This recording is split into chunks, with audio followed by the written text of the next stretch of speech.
Meantime, President Donald Trump has met with China's President Xi Jinping. Donald Trump rating it a 12 out of 10 meeting. Let's see what our next guest thought of it all. Joining me live is former Home Affairs Secretary Mike Pezzullo. Mike, it was a glowing endorsement, really, from Donald Trump, isn't it? What did you think? Given, you and I both weren't there, it was all done through translators. What did it actually achieve? Good morning, Laura. Well, tellingly, there's no agreed communique. Both sides have given a readout, but there's no communique which you would typically expect after such an encounter.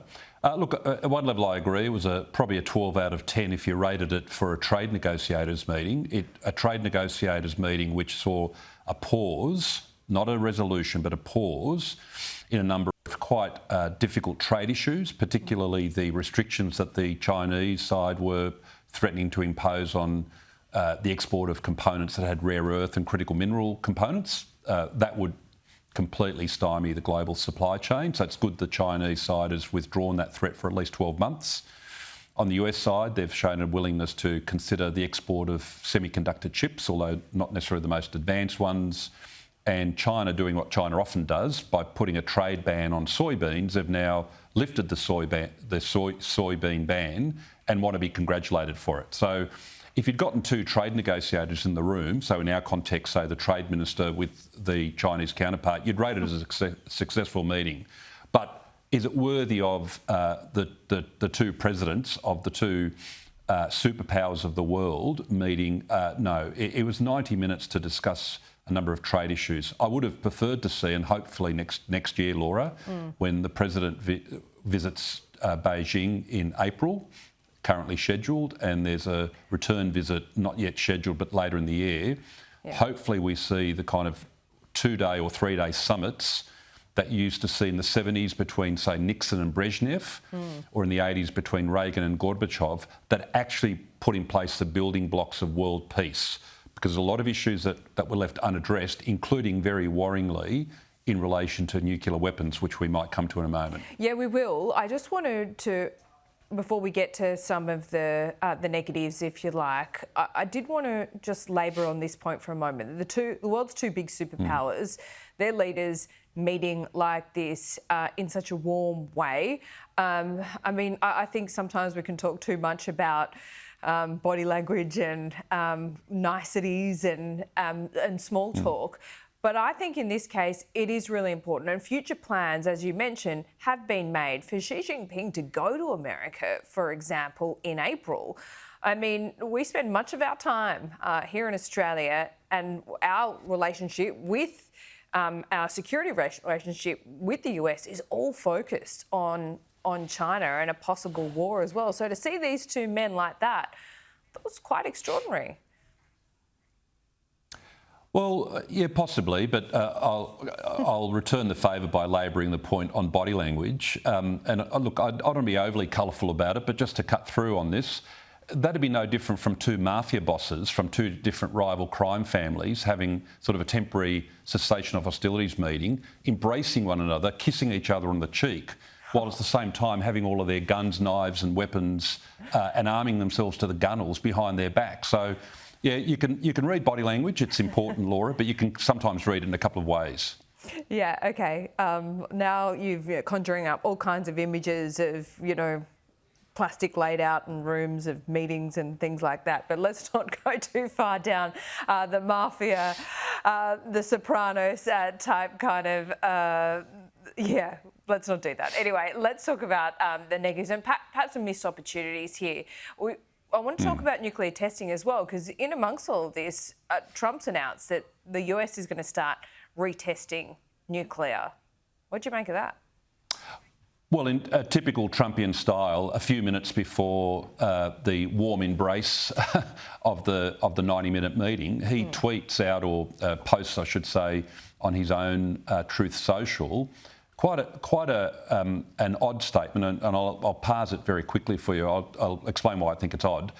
But a few minutes before, probably designed as much to throw Xi Jinping a bit off stride. It's very hard to throw him off stride. He's so disciplined and so focused on his outcomes. The reason why I thought it was odd is I'm not quite sure what the president is targeting. in terms of the leverage that he's trying to create or the threat that he's trying to create. For one thing, the Department of War, as it's now known, the Department of Defence, they test the delivery systems, the long-range missiles, the cruise missiles, etc. America hasn't stopped testing those, and nor has Russia or China for the delivery missiles. So, for instance, periodically they'll test, say, a Minuteman missile that comes out of the silos in the northern US, and they test it downrange into the Pacific. It's the Department of Energy which, in a very tightly controlled way through the National Nuclear Security Agency, tests weapons, and particularly whether the explosive effect of nuclear warheads can be relied upon.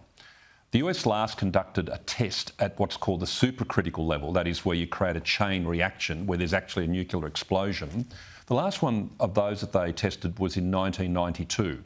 Ever since, they've relied on what are called subcritical tests, where you test nuclear energy in an accelerator or similar machine to test whether the warhead would work in theory, but you don't actually create a chain reaction. And they've also relied on computer simulation.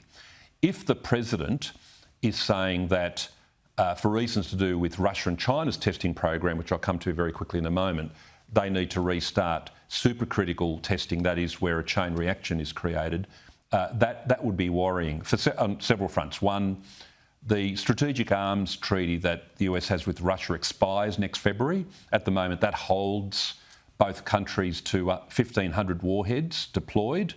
There is no treaty binding the Chinese modernisation. They are very rapidly building up their forces. They're a long way from 1,500, but they'll get there in about 4 or 5 years. America's testing technology is excellent.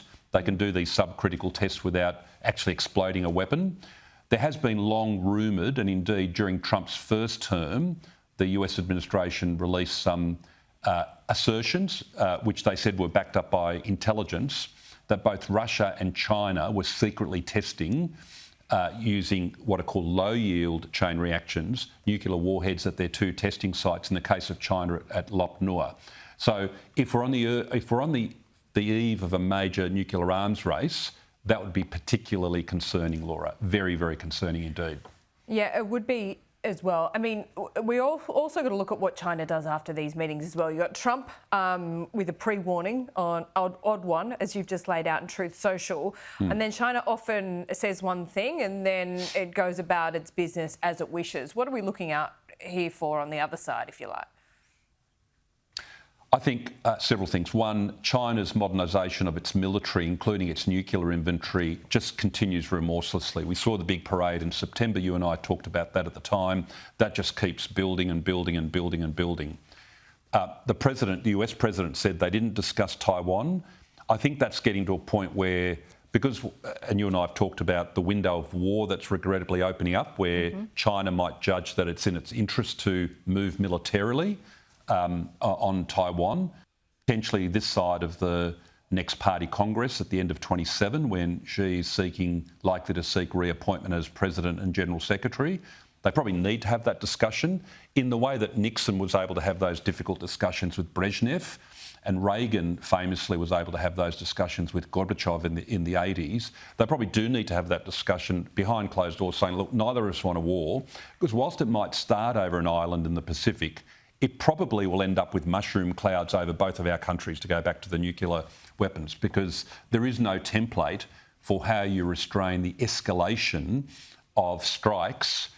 If you're starting to lose heavily on the conventional battlefield, one side or the other will be tempted to use these weapons, which in the case of China's inventory is unrestrained by any kind of arms control limitation. So I think China will take the pause on the trade issues. They won't impose their ban on the export of rare mineral components.